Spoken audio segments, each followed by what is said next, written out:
How many players take the ice in hockey?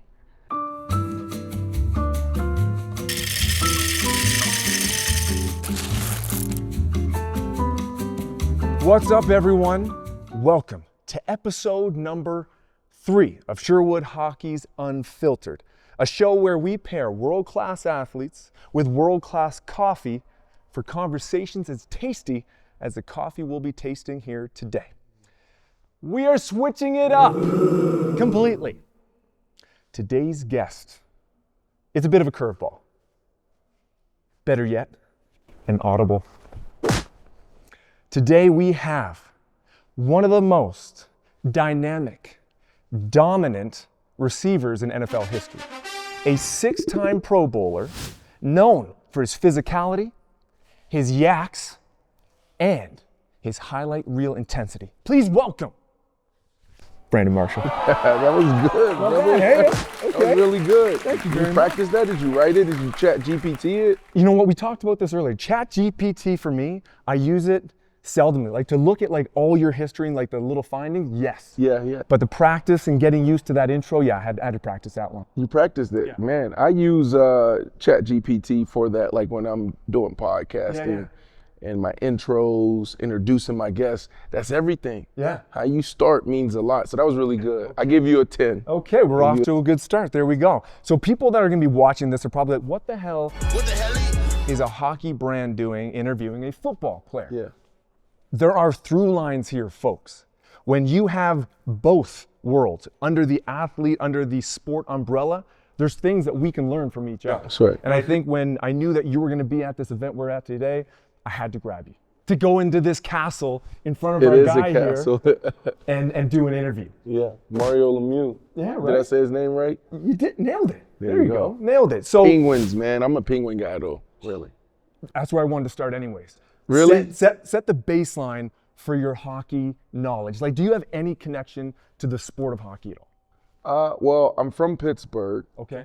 right? So, you know, when you're from Pittsburgh, you embrace all, Yeah. right? So the Pirates, the Penguins, the Steelers. Yeah. And so it starts there, but that's pretty much where it ends. I feel like I robbed myself of really, really enjoying an amazing sport. Yeah. It wasn't until I got to Chicago, I was playing for the Chicago Bears, that I went to a Blackhawks Yeah. match. Yeah. And it was the best ever. It was the best ever. So I didn't even go to a Penguins game when I was growing up in Pittsburgh. It wasn't until I got to the league. Okay. I enjoyed the Bruins when they were when they were fighting for the cup. Yeah. So that was cool, and enjoying a game in Boston. I think it's one of the dopest sporting events that you can go to. It's intense, especially if you got good seats. Yeah. So were you sitting up against the glass when you went? I was. And then, with the Hawks, I was able to get on the ice and slap a shot or two. That was pretty cool. That was fun. Cool. Very cool. Yeah. So as I mentioned at the beginning, we're gonna taste some coffees. The whole idea, like I said, is to taste some coffees and guess the tasting notes, which is very difficult. That's right. I don't think I've gotten any right so far. So we're gonna bring in the first coffee. And what I did, Okay. I looked at all the teams that you played for, because I think you played for 8 teams total. 6 or 7, if you want to count the last one. Okay. Yeah.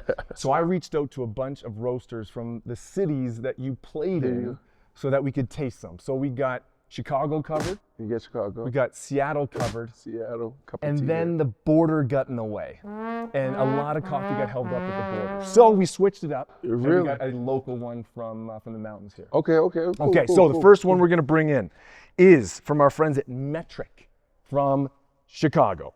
So this is called En Masse. Our boy over here is gonna bring it in. This is gonna be a medium roast. Just taking a little bit of a sip. We're gonna try to guess the tasting notes. He's gonna tell us if we're right or wrong. Give me some of the notes. So like this would be fruity flavors. This would be different types of nuts. This would be earthy, almost like tasting wine, right? Yeah, let's bring it in with these tiny little Yeti mugs. There we go. And these beautiful people from Chicago. Yes. Okay. Beautiful people from Chicago, from Metric. They sent it up. Let's taste it here.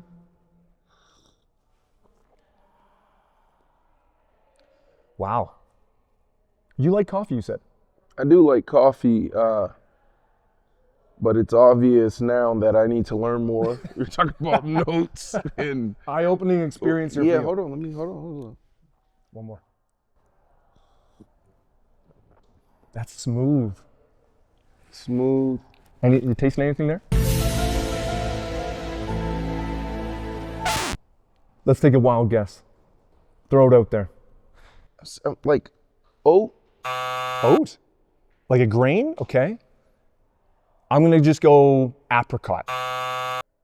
Hold on. Let me get another one. Okay, go. So, oat. This is my like 7th coffee today. Bean.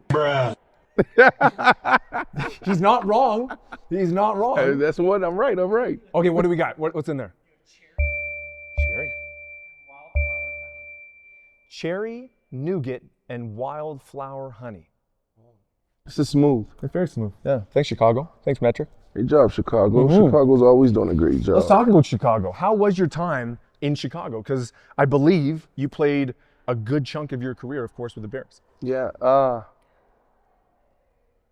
Chicago is the best sporting city in the entire world. Right? Everything's Just said it. represented there: soccer, hockey, basketball, baseball, football. Like everything's there, and the fans, the people love their teams, and they show up. Whether you're good or you're bad, Yeah. they're showing up. You may not like what they're saying, Yeah. but they're showing up. They're passionate. It was my greatest and favorite team experience, right? Playing with Brian Urlacher and Devin Hester, Jay Cutler, and some true legends, Charles Peanut Tillman, Izzy, Julius Peppers. I may go on and on, just some true legends. And that was the first time that I experienced what a true team looks like, how it operates. Yeah. And it was fun to go out there and compete with them. And I love living in this city. And you were downtown I Chicago? was downtown in Chicago. So you were living it. Living in there. Amazing. So when you were with Chicago, was that kind of in the middle part of your career, earlier on? I would say that was in the prime of my career, I would say. Yeah.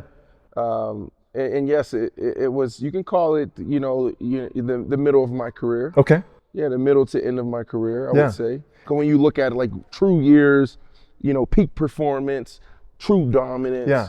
It's like I stepped into like a monster in Chicago. Because it wasn't about the physical anymore. It was like I had all of that. Yeah. But I knew how to watch film. Yeah. Like I knew what I was efficient in being able to study my opponent and defenses and defensive coordinators. Gotcha. I understood the game. The game slowed down tremendously, and I was able to still execute physically. So, man, like Chicago was just an amazing time. I had one of my greatest years there. Had 118 catches, I believe, and 1,500 yards, 10, 12 touchdowns. It was amazing. And like when you went to Chicago, it seems like before that, you were more reliant strictly on your physical abilities, but you took a leap when you went to Chicago. You unlocked something that broadened the game. You put your aperture, you widened that, then all of a sudden you had a cheat code. Well, no, I think that it's like the maturation process and the evolution of an athlete.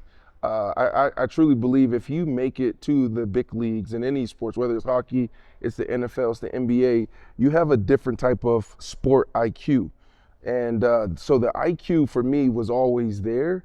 But now when you talk about separating yourself, that's a different ball game. Like we all watch film, we all work out, we all, are getting fed the same information. Now who's going to take it to a whole nother level? The Tom Brady's of the world, the Drew Brees of the world. Like there's just cats that just take, something so normal and just make it extraordinary, or just pull out extraordinary things from it, right? Like you can be watching film and just like, oh yeah, I get it, I understand. But then you can be watching film and you can say like, damn, every time this corner on the right side puts up his right foot, because usually they're staggered and they're even, but every time the right foot is 2-3 inches in front of the left, he is quick jamming or he's doing what he never does before. Right. Right?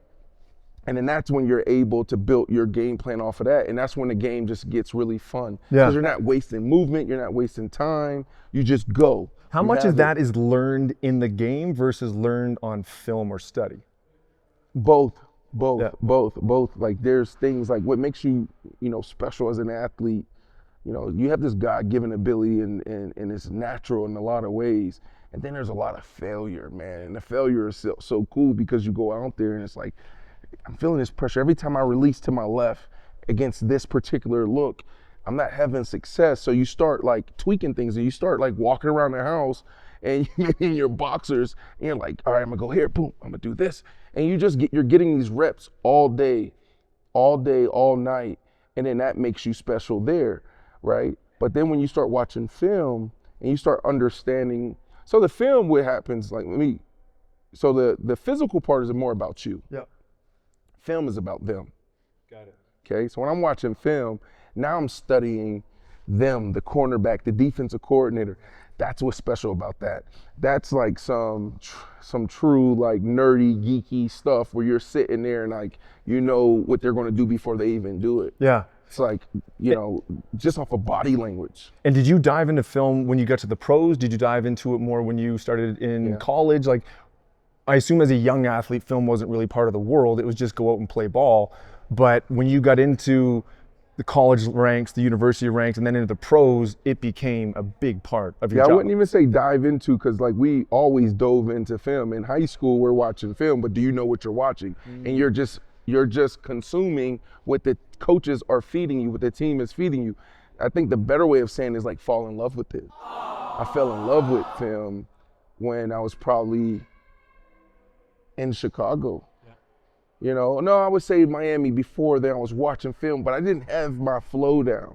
Like I understood certain things, but where I was like being able to take like 2 or 3 things out, I'm like, oh, I got it.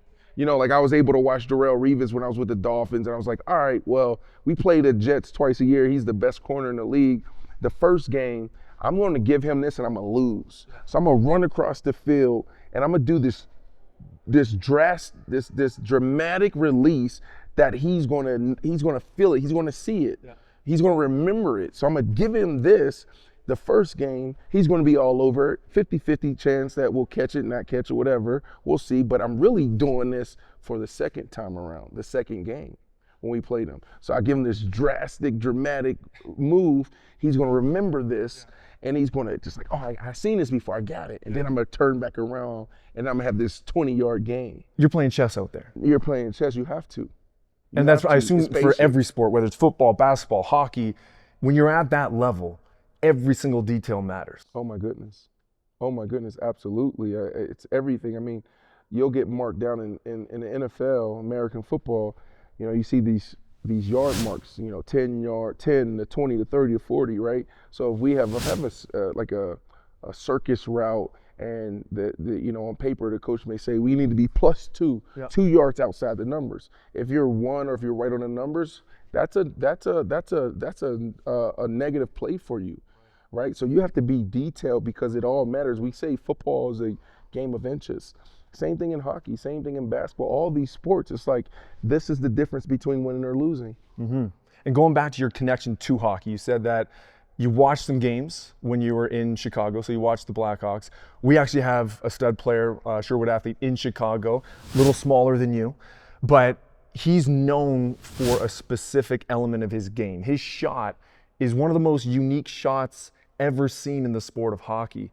For you, playing football, did you have one element that you can think about that was unique to you that you brought to the sport that no one saw before? That's good. I call that a bit wall. What are you the best in the world at? Bit wall. I just had a young athlete come into my office a couple weeks ago. I was like, what's your bit wall? Actually, I was at University of Central Florida, my alma mater, and there was a recruit in there. And I was like, what's your bit wall? I was like, what is the bit wall? I was like, what makes you the best receiver in the world at what you do? Like, what is it? Right? And so when you talk about his shot, that's the thing. Yeah. For me, it was this, I'm 6'5", 230, and most of the defensive backs that I go against are shorter, they're smaller, Sure. They're not as strong as me. Some people would say like I'm kind of like a freak. It's freakish out there for me to play receiver, to move the way I moved, because it was like little guy position. Yeah. And so anyways, that was my bit wall. That was my thing, was my strength. So what I would do is if a guy came and to press me at the line of scrimmage, I would just I had this move where I would run right into you, grab you, And now I call it jamming the jammers. Like receiver at the time, they don't want to get touched. They want to avoid contact and all violence. I would actually, initiate it. I choose violence. And then get my separation that way. Yeah. And so it became a thing. Everyone in the league knew. Let's talk about physicality, because I think that is one great comparison between sports. Hockey is an incredibly physical sport. Football is an incredibly physical sport. Do you think one is more physical than the other? They're both badasses, man. Like you put a hockey player here and a football player here, you got two badasses like walking the planet. Yeah. Like, they're tough. Yeah. I may give the edge to hockey players. And the reason why is because Justin Jefferson, Jamar Chase, some of the best players our game has ever seen. Yeah. Like it's finesse. Or they may have these tough moments, and then when they get off the field, right, they're just like, artists. Yeah. Smooth. Yeah. Hockey players are tough all around.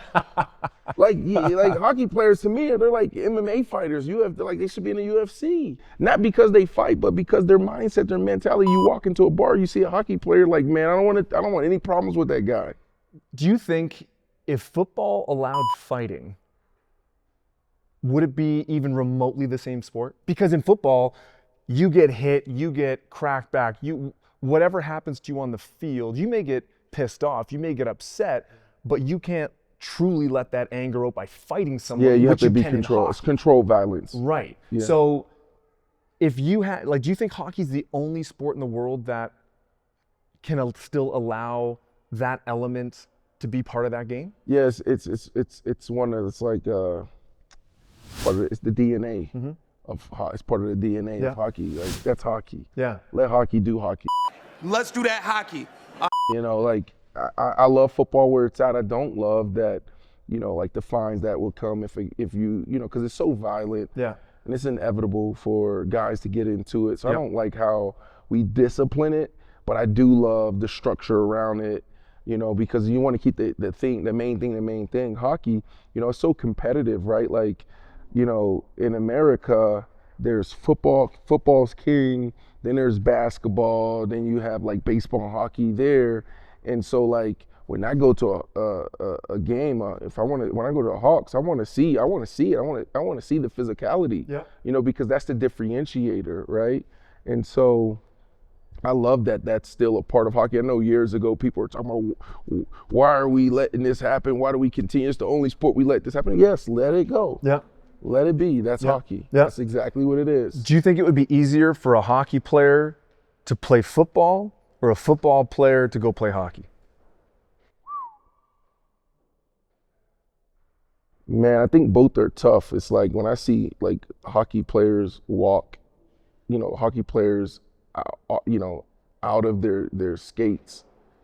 Do y'all call them skates or boots? What do y'all call them? Skates. Yeah. It's like they don't even know how to walk normal. Like that. Yeah, it's like Because when you skate, your feet are like this. It's not even normal. So like that translating, like you gotta be really fluid on that surface, grass, turf. Right. And so it'll be hard for them to do that. And it'll be impossible probably for, a football player that's never touched the ice before to go out there and skate. Yeah. You Sure. know? Have you ever been on skates? So let me answer the question. Yeah. I just need to answer the question. It's probably easier. It's for sure easier for a hockey player to pick up football than football to pick up hockey. Because of the skating element. Because of the skating. Like And that's a specific skill. That's really tough to do that, and you got the puck. Someone's coming to hit you, and you're doing all this and twirling. Like that's crazy, and they're moving out there. Oh, they're flying. They're flying, man. You're That's flying. Have you ever been on skates? I have. How'd it go? When I was younger, it wasn't bad at all. Yeah. Like I was crushing it. And maybe like last Christmas, I went on some ice in New York for the holiday season. Yeah. And it wasn't good. I had like the little The chair? the thing that the chair. Yeah. I had that. That helped out a lot. Yeah. But then after about like 2 minutes, like this is not enjoyable for me, I'm off. But I am a big snowboarder though. Okay. I've been snowboarding for probably 10 years now. My kids, I have 3 babies. So I have twins that are 10 years old, and I have a 6-year-old boy. So boy-girl twin and a 6-year-old boy, and all 3 of them started at 2 years old on the board, and now they're like up and down. How big's your board? It must be. I got Burton to give me a custom. Is it like a 190? Double wide? Yeah, but here's the thing. I don't know the exact measurement of it. It is huge, but it's uncomfortable. So what I do now is like I'll bring that out just to stay on brand. Like I'll bring out that board. Yeah. I actually have 2 boards, but a lot of times now, like I'll just rent. Yeah. And like I'll get like a whatever's new. Like I'll take that out. Yeah. I like carving. Yeah. I struggle in a lot of powder. It's like surfing. So that's the only thing. Yeah. But that's when my board comes into play because it's so big. So big, it just floats on top of the powder. There you go. There you go. Yeah. So like, I love Vail, Colorado, getting out there in the back bowls. Maybe one day I get into some heli skiing. Epic. That would be dope. Epic. Around here, so we're in Banff right now, some of the best heli skiing in the world. Really? Champagne powder. With a good board, you could float on top of that and just surf down a mountain. Your story is literally filled with stories. After you finished an unbelievable football career, you've started businesses, being an entrepreneur, starting podcasts, being a sports media influencer. Like you've lived multiple lives after your biggest kind of claim to fame being football. Like how when you think back about this already, whatever age you are right now, like you've done so much already. Yeah. How do you think about that? How do you like compartmentalize that all? Think about purpose, vision, and intention. Those are the words that pop out right now. Yeah. The things that I'm doing now post-career was created while I was playing in a prime of my career in Chicago. When I was with the Dolphins, I realized that, I wasn't born to catch a football and score touchdowns. There was something greater and bigger out there. So that's the purpose. Yeah. And I ended up at McLean Hospital in an outpatient program for 3 months. And that's when I fell in love with mental health and understood,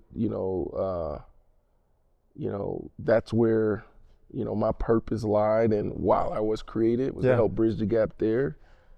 And a couple years later in Chicago, I spent my off season at Harvard building out a case study on transition, and that's where content and commerce came out of that. So the businesses that were created all goes back to purpose, and it goes back to that case study, Professor Anita L. Bursey and the BIMS program. Intention, right? It's like a lot of people are like, oh, you just in business. And I was like, nah, I'm really into mental health, and these things push to that. And just vision, right? It's like, I think about not only, I'm like 10 years, I'm a chess player, and I think the more you're able to, the farther out you're able to think and play, the better and more dynamic you are. So that's how I look at life as well. Like I'm very present, and I've had to work on that. But I'm also looking at like, all right, 10 years from now, 15 years from now, right? Like my kids, right? Like I'm mapping out their lives, like, or just trying to give them a roadmap that they can then follow. So I have to live in 2040, 2045, right? So, if you live just in the future and only in the future, it's really unhealthy. I think we have to do both. Wow. Yeah. Very insightful. Yeah. Yeah. Very insightful. Let's refresh these coffees. We got another coffee coming in. Where are we going? So that was Chicago. So now we're going to. So now we're going to go to Seattle. I think. Let's see who we have from Seattle. Let's take out Seattle. Created Talk coffee. to me about Fun Seattle. fact: Seattle created. I had a cup of coffee there. That was it. That was it. Yeah, that was it. I had a cup of coffee there. 2012.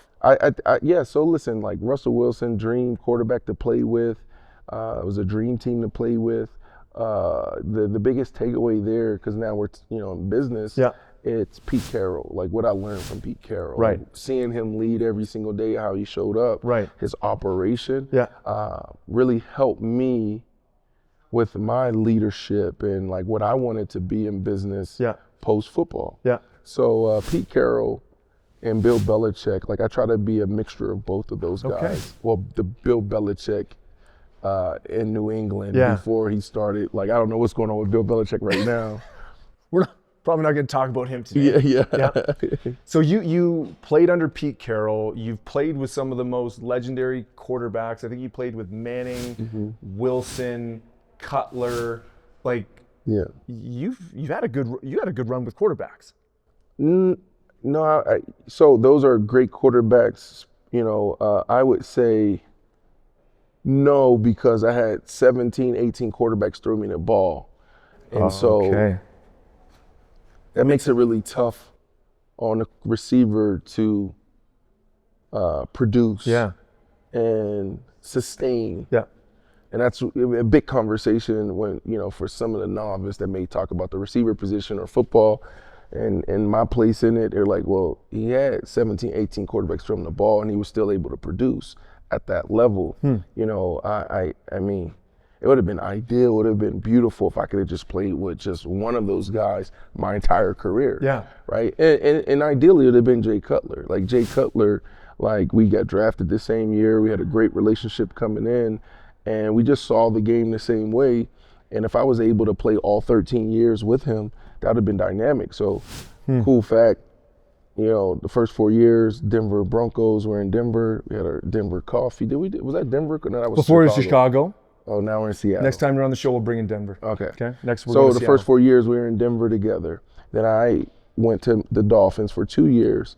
And then the next 3 years, Jay brought me to Chicago. Like he stood on the table, was like, I want my guy there. So we had 2 runs at it. Yeah. And it was special. It was Very special. cool.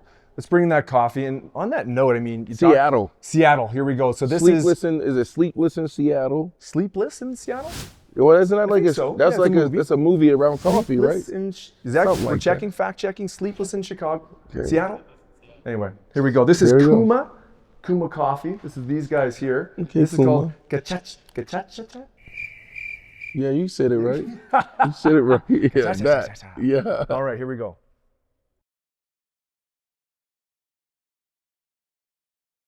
Oh, This is interesting.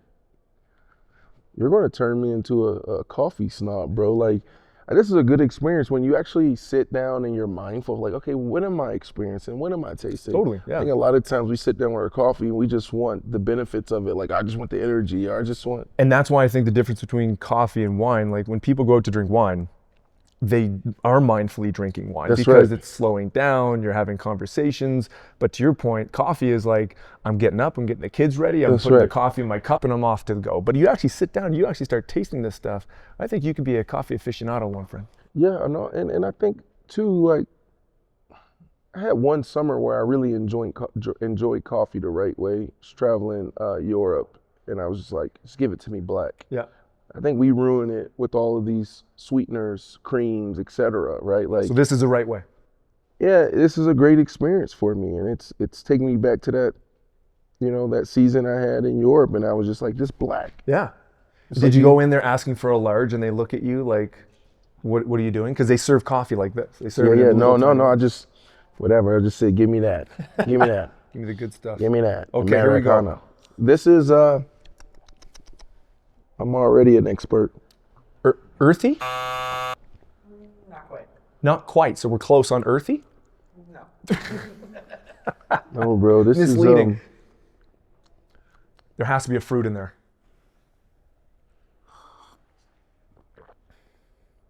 We had one the other day that was, I think, marmalade. So that it could be very. this is like some type of, it's like some type of green, some type of veg or something. Like, give me something. Ooh, grass? Grass could be no, one. Grass? No. Not grass? It's like it's fresh off the mountain. Let's go. Oh, it is Seattle. Like, Ooh. you know, when you think about Seattle, there's a lot of like great wineries there Okay, so in it's like Seattle a because of grape. the region Yes. and what it produces. Like So where you're going. A see what I'm grape? saying? Give us a hint.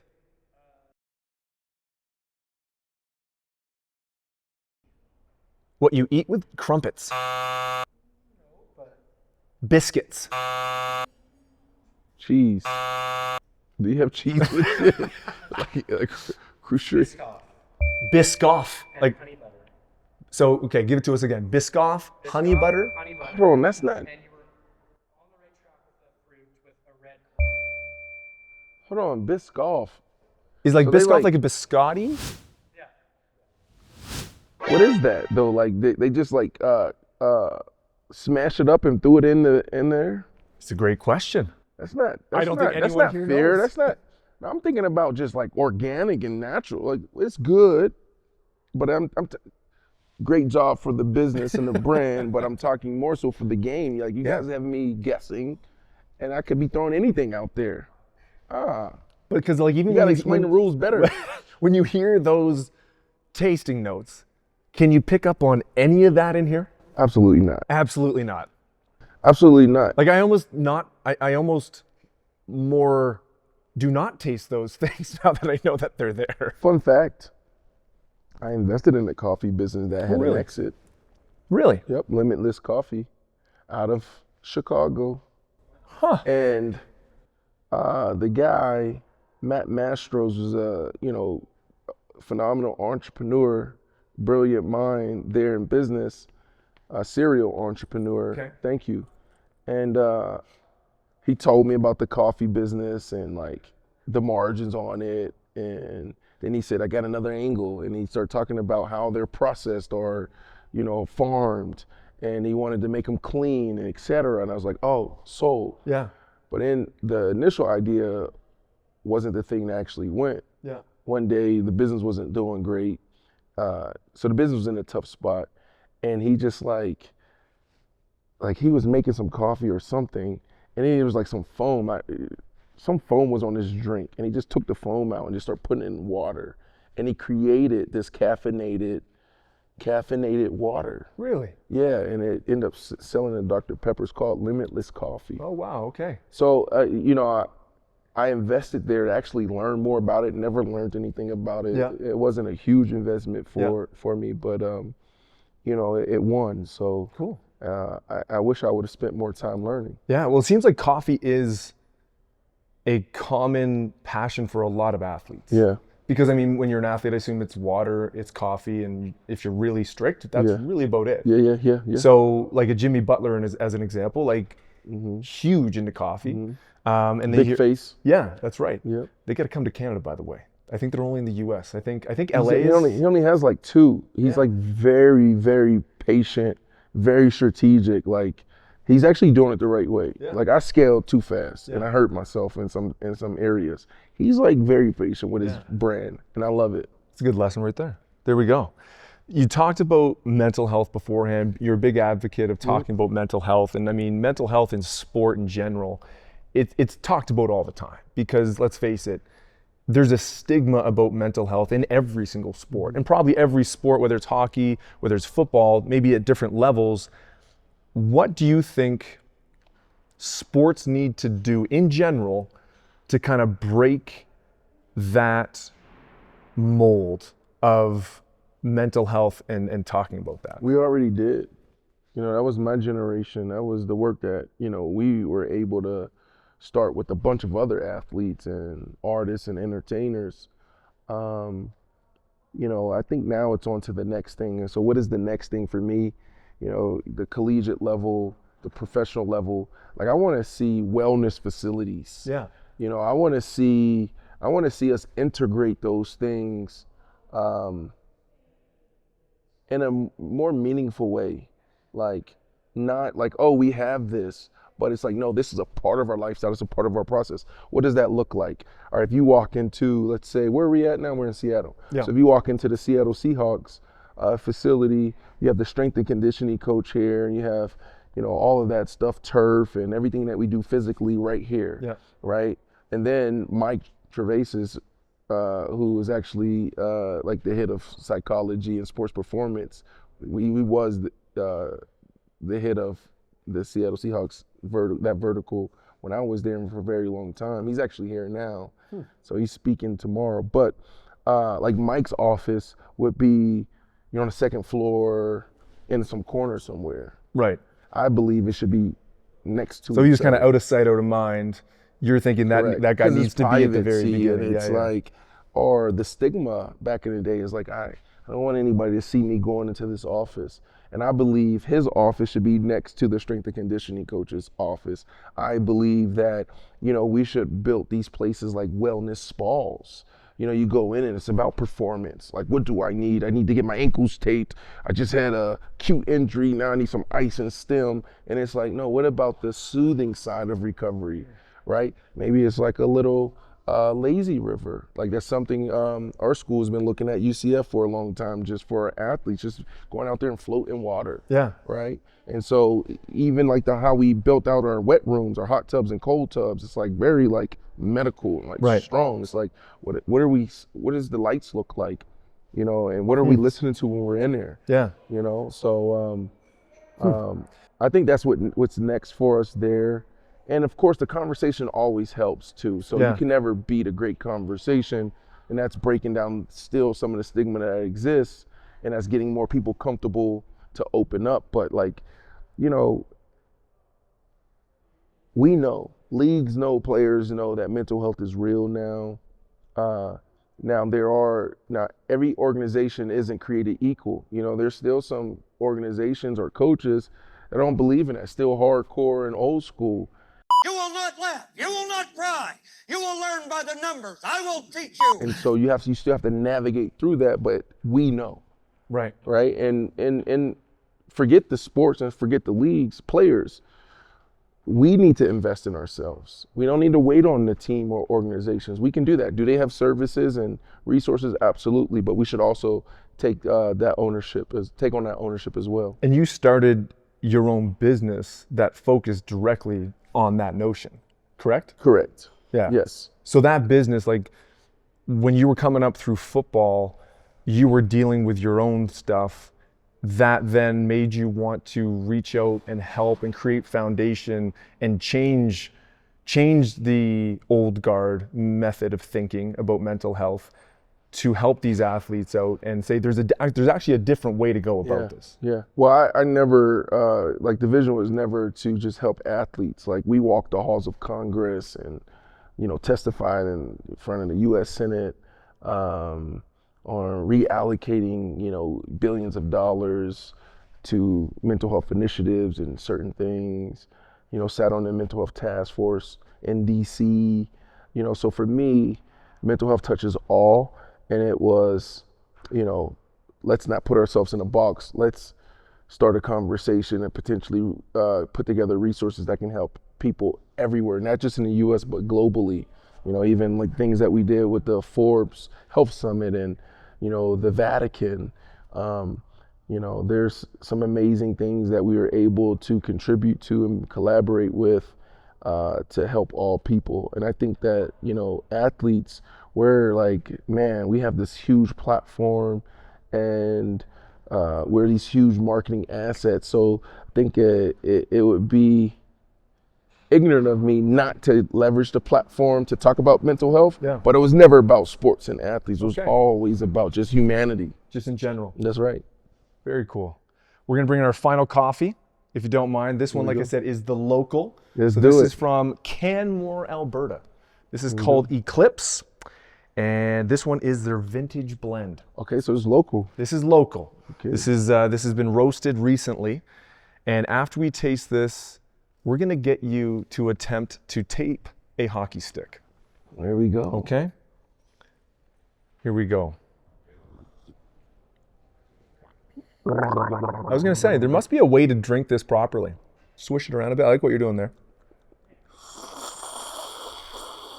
I'm gonna go like out of right field here. Tobacco? Oh my goodness. That was terrible.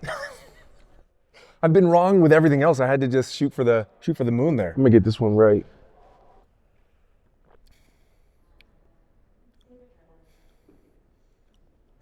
Like a berry? Give me a guess.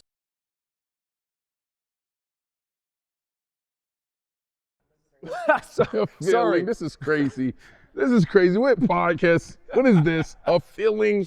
Now you want me to guess a feeling in a coffee? A tasting note is a feeling. How do you feel, Brandon, about that coffee? That is what. Give me that answer. Just say it. I don't even want to guess. Warming. Warming. That's a what? The taste is warming. Okay. This is impossible. Okay. What else? I think it's sweet treats. Sweet treats, candy. Cocoa. Hazelnut. Caramel. Chocolate. Vanilla. I'll give you that. Malt chocolate. Malt chocolate. That's it. That's what I was thinking.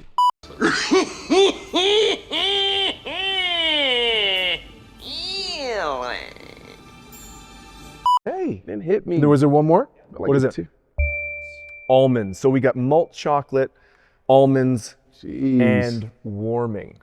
And warming. Warming. And warming. That's crazy. Let's bring in a stick. So let's give it the black record morph. Yeah. All right, Brandon. So this stick, I don't know when the last time you held a hockey stick was, but this is essentially the newest innovation from Sherwood. So feel that guy for a sec. And then if you want to pass me the wooden one. Light. And just to give you a perspective of what, This is a pro? that's pro. So that's what like Connor Bedard, who's playing with the Chicago Blackhawks, plays with. And then this is what people used to play with. Heavier. Full wooden hockey stick, full carbon fiber. Not as dynamic. Not as dynamic. Right. It's like Ice Age. Ice Age, I like that. Caveman. Ice Age works for a hockey Caveman. brand. All right, Brandon, I'm gonna get you to attempt This is good. to Speed. tape that blade. So Why do you hockey tape it? players, They hockey tape? players tape the blade of their hockey stick. I want to see you just attempt. Oh, this is easy. Yeah. All right, well, first you got to tell me why they tape it. Why they tape it? A lot of times it has to do with the grip. It has to do with how that puck interacts with the blade. Some players don't even use any tape anymore. Some players just like the feel of it. Some players believe that they have more control with it. I'm listening. You're looking up a tape job, aren't you? Huh? So this tape job that you're about to do is going to be called the Brandon Marshall tape job. We're going to get a lot of NHLers, PWHL players probably mimicking this after we're done.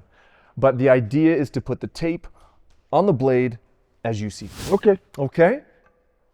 Let's get it nice and close here. Let's watch the detail here.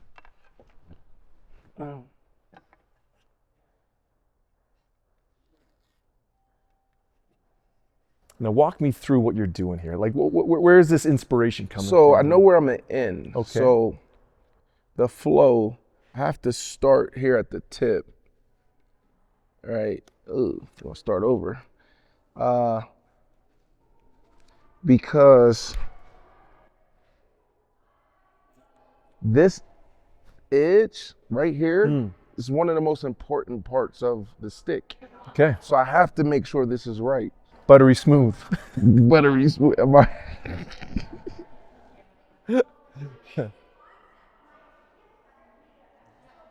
This is looking good so far.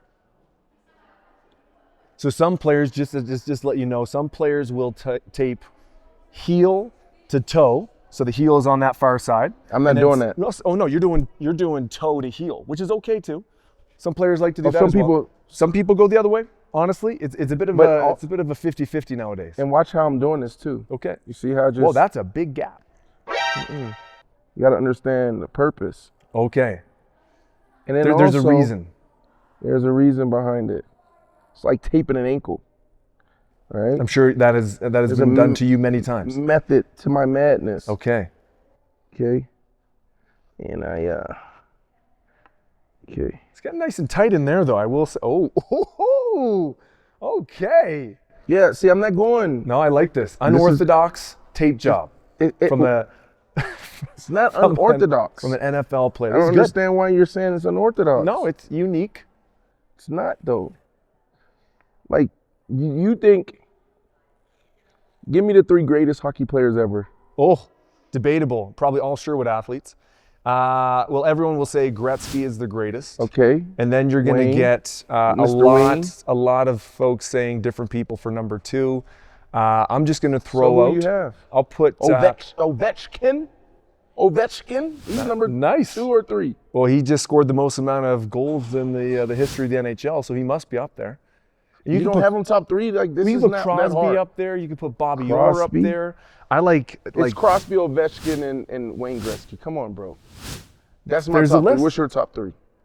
You're like making Gretzky, this. Connor Bedard, and Matthew Tkachuk because they're Sherwood athletes. Come on, don't be biased. I have to be All right, biased. so- I get paid to be biased. All right, so I asked that question. It was a leading question because do you think all the guys that we named, Yeah. did they tape it the same way?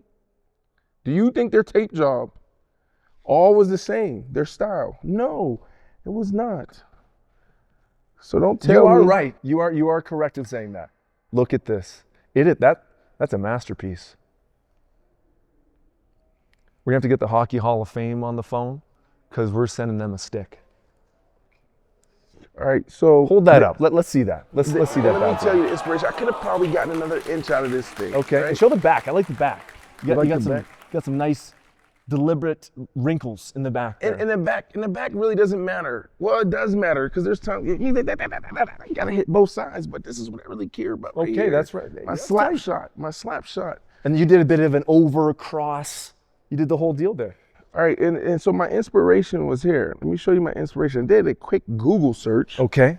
and I typed in hockey stick tape styles. Okay. And when I got here was this guy right here. Look at that inspo. Okay.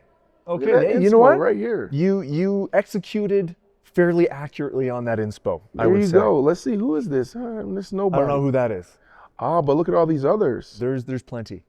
Oh my goodness, it's like, it really is like a Personal self-expression. 100%. 100%. Also, there's no right or wrong. So I was right. You were right. You were right. Well done, my man. Well done. We're going to finish our segment with a fun game. Actually, before I do that, chuck those on. You're used to receiver gloves, of course. These are some new silky mitts that you should check out. Just want Oh, to get your this- take on how those feel. What do you feel when you put Surprise. those on? Do you feel like a warrior? Do you feel like you could go out there and play hockey? I feel innovation. Like I wasn't expecting this. Like, this is pretty cool. I wasn't expecting. I actually feel like I can go catch a football. Outside of this thumb, there's a lot of like restriction in the thumb area. You know why? Because if you get that jammed up, that snaps. It's a wrap. So it flexes to a point, it actually has a flex lock on it, that it won't allow you to break that thumb or hyperextend it. It goes enough to give you the dexterity, but not too much to mess your shit up. I like it. I like it. Yeah. All right, Brandon. Last part of our chat today. And it's like, this will hurt punching someone. Oh, yeah. Jeez. Last part. It is a section of the show, don't know where the pen went, called Sherwood or Sure Wouldn't. Okay. So I am going to write Sure Would and Sure Wouldn't. How many players take the ice in hockey? Let's see. Gotta make sure. What is this? 6 players on the ice at any given time? 3 forwards, 2 defensemen, and a goalie. All right, so 7. Okay. Sure would. Other side, sure wouldn't. Okay. Spelled the right way. Okay. Okay? Would Brandon Marshall go back to the NFL to achieve 1,000 catches? You're already holding it. Yeah, that's good.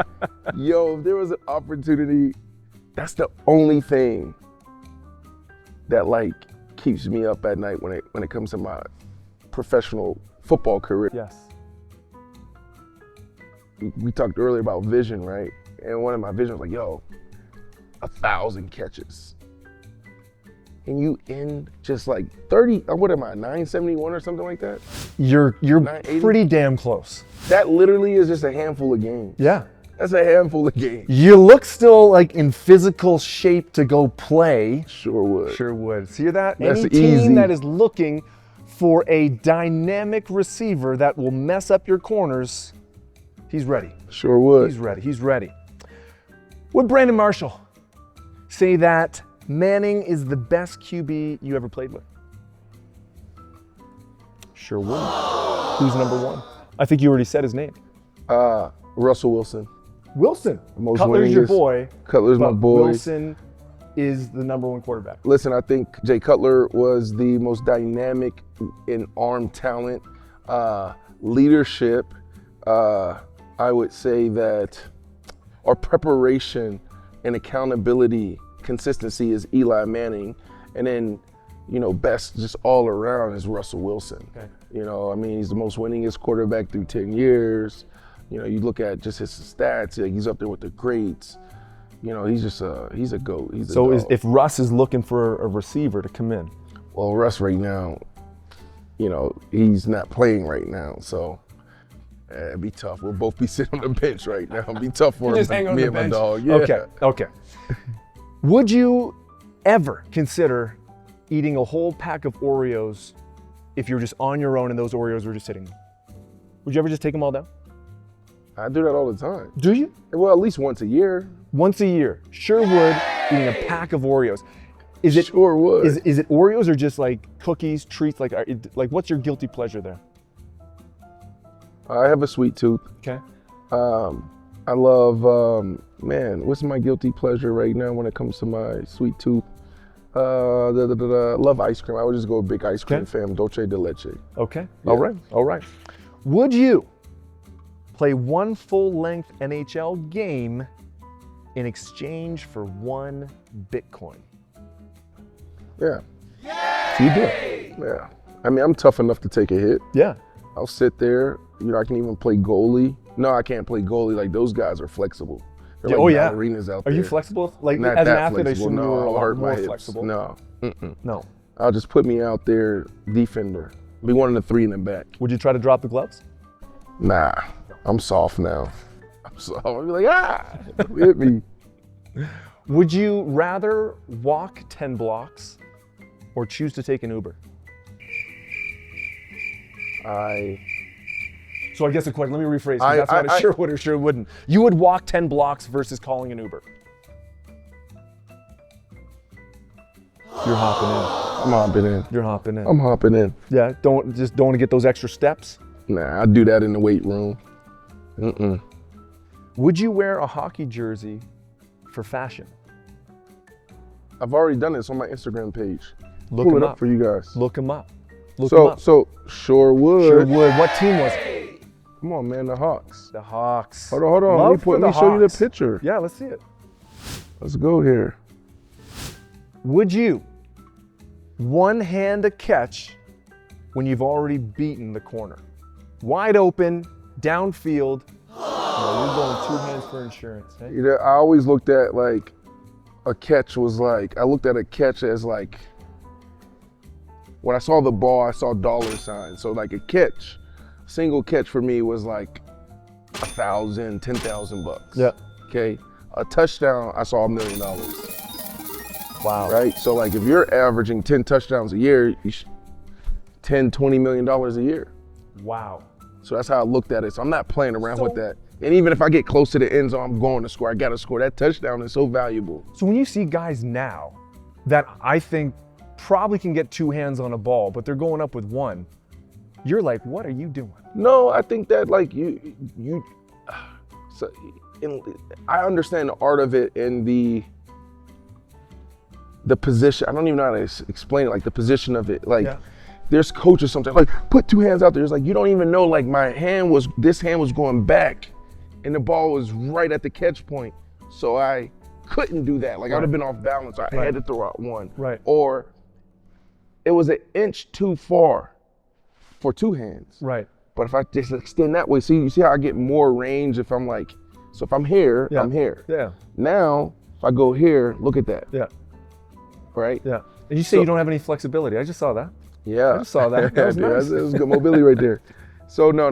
Like, from a outsider's perspective, sometimes we don't understand why they may be doing. Sure. Okay. Would you ever turn off your phone for an entire weekend? Do it all the time. Why do you do it? Oh Just a man, break? mental health reset. There we go. Yeah. There we go. Actually, we do it every Wednesday. Every Wednesday, phone goes off. Yeah, Sabbath. So I've been texting you every Wednesday for like 6 months. That's why you haven't gotten back to me. I get it now. I understand it.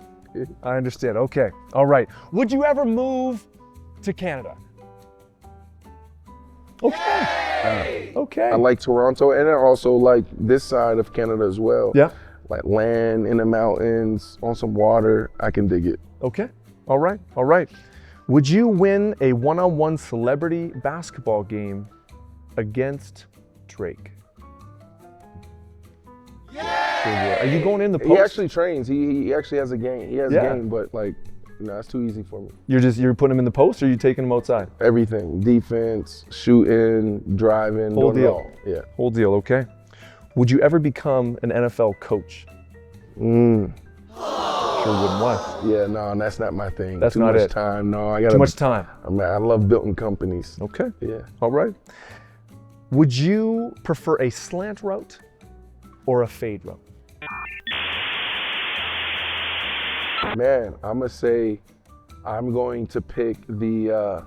That's a tough question. I'm gonna pick the fade route. Fade route? Like the defense can take the slant away in Yeah. different places. Play inside, put a guy inside. Yeah. Fade route, you can have 2-3 guys down there.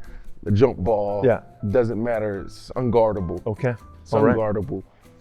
Would you ever change anything about your career? Yeah, man, those 1,000 catches. Yes, give me 30 more catches. Available. Would you consider yourself a top 5 receiver in today's game? If you were at your peak, would you be a top? Okay, you would. In any game, Okay. yesterday's game, today's game, absolutely. You would be. Yeah, and it's not always about like what it looks like too. Yeah. It's just about production. I'm going to produce. Last question. Would you ever become an extremely successful entrepreneur after an unbelievable football career? We already know the answer to that. We already know the I'm answer to gonna that. say, Sure did. Sure did. Sure did. My man, thanks Thank for you, taking the brother. time to Yes, be sir. with us. Like I said, weird hockey, football Yeah. connection, but I'm so glad you were able to do it. Hopefully a lot of people were able to get a lot out of that. That's right. Awesome, Not man. weird at Appreciate all. it. Love. Good job. Thanks, everyone. Coffee, baby. Now you want me to guess a filling in a coffee?